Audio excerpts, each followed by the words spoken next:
안녕하십니까? 러빙타임 새벽을 여는 예수 묵상 시간입니다. 오늘의 예수 묵상 범위는 에스겔 19장 1절로 14절 말씀입니다. 오늘도 이 말씀 속에서 하루를 살아가는 데 필요한 영적인 힘을 얻게 되기를 간절히 소원합니다. 먼저 본문 말씀을 읽도록 하겠습니다. 너는 이스라엘 고관들을 위하여 애가를 지어 부르라. 내 어머니는 무엇이냐? 암사자라. 그가 사자들 가운데 엎드려 젊은 사자 중에서 그 새끼를 기르는데 그 새끼 하나를 키우매 젊은 사자가 되어 먹이 물어뜯기를 배워 사람을 삼키매 이방이 듣고 함정으로 그를 잡아 갈고리로 꿰어 끌고 애굽 땅으로 간지라.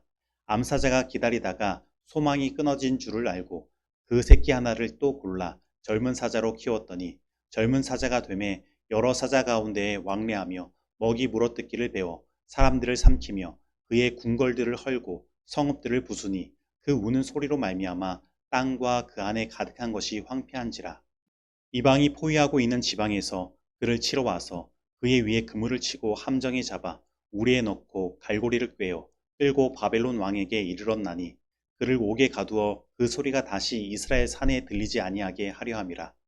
내 피의 어머니는 물가에 심겨진 포도나무 같아서 물이 많음으로 열매가 많고 가지가 무성하며 그 가지들은 강하여 권세 잡은 자의 규가 될 만한데 그 하나의 키가 굵은 가지 가운데서 높았으며 많은 가지 가운데서 뛰어나 보이다가 분노 중에 뽑혀서 땅에 던짐을 당하매 그 열매는 동풍에 마르고 그 강한 가지들은 꺾이고 말라 불에 탔더니 이제는 광야 메마르고 가물이 든 땅에 심어진 바 되고 물이 그 가지 중 하나에서부터 나와 그 열매를 태우니 권세 잡은 자의 규가 될 만한 강한 가지가 없도다 하라.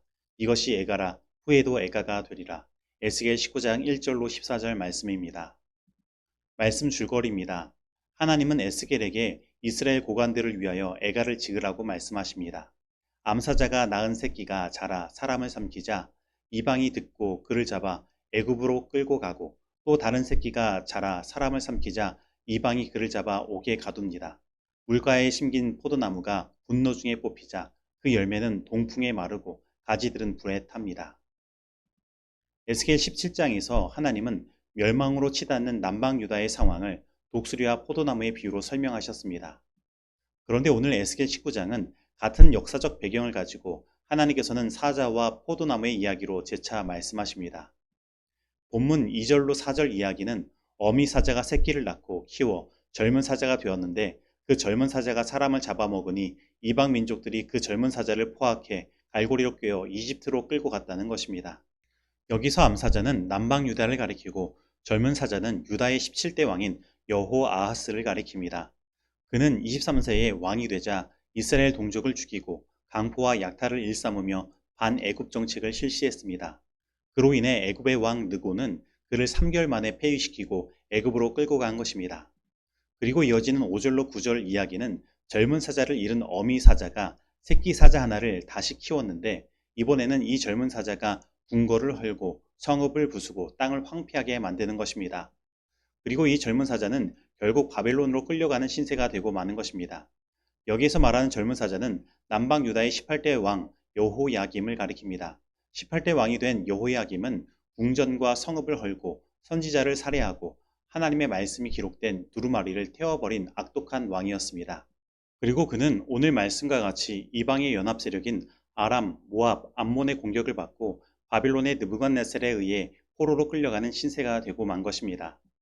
그리고 10절로 14절 말씀에서는 열매 가득하고 가지가 무성한 포도나무 중 키가 굵은 한 가지가 등장합니다. 이 가지는 임금의 통치 지팡이로 쓰일 만한 것이었는데 오히려 분노 가운데서 뽑혀서 던져지고 포도나무의 무성한 열매와 가지가 모두 말라 불에 타버리는 것입니다. 이것은 남방 유다의 20대 왕 시드기야의 때에 멸망당하게 될 남방 유다의 모습을 그린 것입니다. 초원에서 사자로 자유롭게 누리며 풍성한 열매에 가득한 삶을 살아가야 할 유다의 지도자들과 왕들이 패역하고 하나님께 순종하지 않으므로 이렇게 멸망의 예언을 받게 된 것입니다. 그리고 이 예언은 남방 유다가 BC 586년에 바빌론에 의해 예루살렘이 함락당하면서 많은 유다의 지도자와 유력한 이들이 바빌론으로 포로로 끌려가므로 그대로 성취된 것입니다. 특별히 시드기야는 바벨론으로 끌려가 자기 눈앞에서 자신의 자녀가 처형되는 것을 목도하여야 하였고 자기 자신도 눈이 뽑히고 결국 불살라 죽는 비극적인 최후를 맞게 된 것입니다. 그런데 하나님께서는 이 예언의 말씀을 단지 기록하라고 말씀하신 것이 아니라 애가로 지어 부르라고 하십니다. 너는 이스라엘 고관들을 위하여 애가를 지어 부르라. 이것이 애가라. 후에도 애가가 되리라. 애가란 슬픔을 표현할 때 부르는 노래입니다. 하나님께서는 에스겔을 통해서 기록하게 하시는 이 예언의 말씀을 단지 남방 유다의 멸망을 예고한 것에 역할을 넘어 후대의 사람들까지도 기억하고 함께 탄식하며 부르기를 원하시는 것입니다. 그런데 우리는 여기에서 하나님께서 에스겔에게 주신 희망을 발견해야 합니다. 바로 이 애가의 노래는 후에도 애가로 불려지게 될 것입니다. 다시 말하면 지금 남방 유다는 완전히 멸망해 버려서 하나님께 완전히 버려진 것이 아니라는 것입니다. 하나님은 그래도 그들 가운데 남은 자들을 남겨두시고 하나님의 이 애가를 통해 교훈하시기 원하신다는 것입니다. 그리고 실제로 이 에스겔 19장의 애가는 다시 시편 80편에서 연결된 말씀으로 등장합니다. 그리고 시편 80편 16절로 19절 말씀은 이렇게 말씀하고 있습니다. 그것이 불타고 배임을 당하며 주의 면책으로 말미암아 멸망하오니 주의 오른쪽에 있는 자 곧 주를 위하여 힘있게 하신 인자에게 주의 손을 얹으소서. 그리하시면 우리가 주에게서 물러가지 아니하오리니 우리를 소생하게 하소서. 우리가 주의 이름을 부르리이다. 만군의 하나님 여호와여 우리를 돌이켜 주시고 주의 얼굴의 광채를 우리에게 비추소서. 우리가 구원을 얻으리이다. 그리고 실제로 후대의 사람들은 이 애가를 통해 교훈을 얻은 것입니다. 그들에게 당한 이 멸망은 끝이 아니었다는 것입니다. 그들이 붙들을 자, 그들을 다시 소생시킬 자가 있다는 것입니다. 바로 그들을 구원할 자는 주의 우편에 계신 인자, 곧 예수님이신 것입니다. 예레미야 15장 5절 말씀을 보면 예루살렘아 너를 불쌍히 여길 자 누구며 너를 위해 울 자 누구며 돌이켜 내 평안을 물을 자 누구냐라고 말합니다. 바로 예루살렘은 멸망하여 그를 위하여 울어줄 자, 평안을 이야기할 자가 없었습니다. 하나님께서 보내신 선지자들도 외면당했고 왕들도 모두 온전하지 못했습니다. 그러나 누가복음 19장 41절에서 예수님은 이 예루살렘을 위하여 우시는 것입니다. 바로 다 망하여 더 이상 아무 소망이 없어진 이스라엘을 바라보시는 예수님, 그를 위하여 탄식하시는 예수님, 그들을 위해 중보하시는 예수님이 계시기에 그들은 완전히 끝난 것이 아니었습니다. 다시 말하면 하나님은 그들을 결코 포기하지 않으신 것입니다. 그리고 이제 이 예수님을 통해 그들은 다시 영적인 이스라엘인 교회로 탄생하게 되었고 온 세상에 복음을 전할 백성들이 예수님을 통해 등장하게 된 것입니다. 그러므로 지금 에스겔이 부르는 애가는 멸망의 노래, 슬픔의 노래가 아닙니다. 이 애가가 하나님께서 부르게 하신 것이라면 애가는 다시 구원의 노래로, 희망의 노래로 바뀌게 되는 것입니다. 에스겔은 이 애가를 부를 때 민족의 멸망이라는 처절한 아픔을 느꼈을 것입니다. 그러나 그 아픔의 노래는 후대의 교훈이 되어 이 아픔에서 치료할 자이신 예수님을 바라보게 만든 것입니다. 그렇다면 오늘 우리들에게는 어떠한 애가가 존재합니까?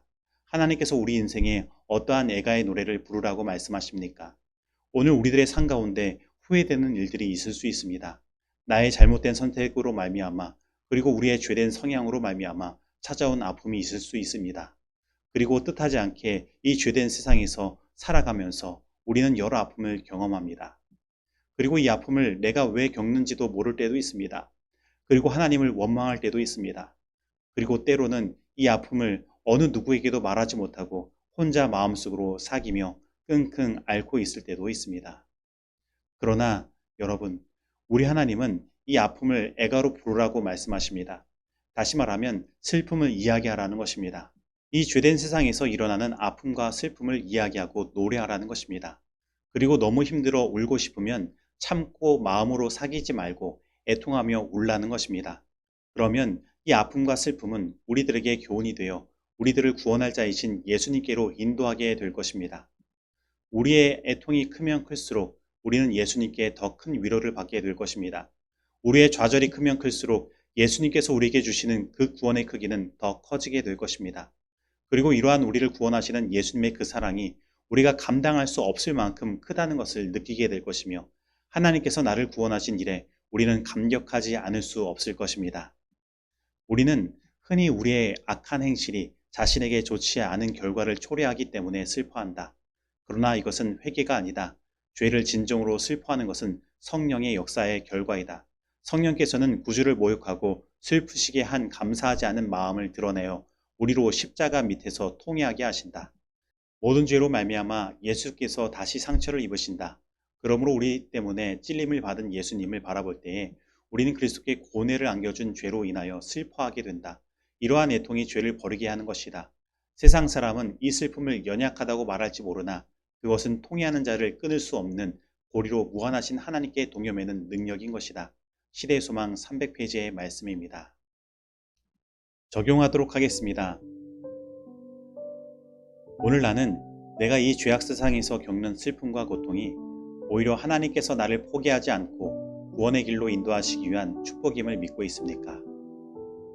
오늘 하나님께서 나에게 주신 애가의 노래는 무엇입니까? 나는 무엇을 애통하고 있습니까?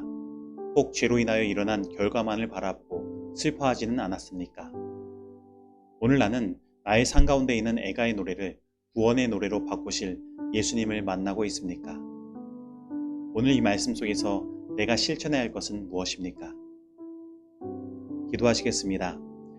하나님 아버지, 오늘 나의 삶 가운데 있는 슬픔과 고통이 오히려 나를 구원의 길로 인도하시기 위한 하나님의 축복임을 말씀하시고 마음의 진정한 위로를 허락하시니 감사드립니다. 그동안 우리는 아픔과 슬픔은 참는 것이 미덕이라고 생각해서 속으로 끙끙 앓고만 지내왔습니다. 하지만 이제 눈물이 나면 눈물을 흘리고 슬퍼할 일이 있으면 슬퍼하며 나의 삶 속에 있는 애가의 노래를 부르려고 합니다. 그리고 이 애가의 노래 속에서 이러한 슬픔과 고통을 주는 죄를 미워하고 증오하려고 합니다. 예수님을 십자가에 못 박은 그 죄를 미워하려고 합니다. 그리고 이 죄악 세상에서 구원할 자이신 예수님을 바라보고 구원의 길로 나아가려고 합니다. 오늘 성령 하나님으로 함께 하셔서 우리로 하여금 진정한 애가의 노래를 부르게 하시고 그 애가의 노래가 구원의 노래가 될 수 있도록 우리를 인도하여 주시옵소서. 예수님의 이름으로 기도드립니다. 아멘.